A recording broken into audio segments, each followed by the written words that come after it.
তো গাইজ আজি ভিডিঅ'ত আমি কৰিবলৈ লৈছোঁ অসমৰ কেইটামান ডাঙৰ ইউটিউবাৰ DM আৰু চাম যে তেওঁলোকে 24 ঘণ্টাৰ ভিতৰত আমাৰ এই DM কৰা মেছেজটো ৰিপ্লাই দিয়ে নে নিদিয়ে। বলক আমি ভিডিঅ'টো আৰম্ভ কৰোঁ। তো আমাৰ প্ৰথম ইউটিউবাৰজন অসমৰ নাম্বাৰ 1 ব্লগাৰ ডিম্পু দা, আৰু তাক আমি মেছেজ দিম ChatGPT লেখা, আমি গোটেইটাকে এটা মেছেজ দিম ChatGPTৰ পৰা লেখা। বলক আমি ডিম্পু দাক মেছেজটো সেন্ড কৰোঁ। এতিয়া চাব পাৰে আমি ডিম্পু দাক মেছেজটো সেন্ড কৰি দিলোঁ। বলক আমি এতিয়া 24 ঘণ্টা ৰখোঁ আৰু আমি যাওঁ আমাৰ নেক্সট ক্ৰিয়েটৰটো চাইডে। তো এতিয়া আমি DM কৰিবলৈ গৈ আছোঁ অসমৰ number 1 rider Bikash Chetry. I love travel and food.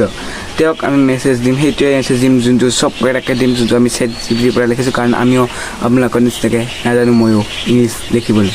বলক আমি বিকাশ চেত্ৰী আকৌ সেই মেছেজটোৱে পঠাই দিওঁ।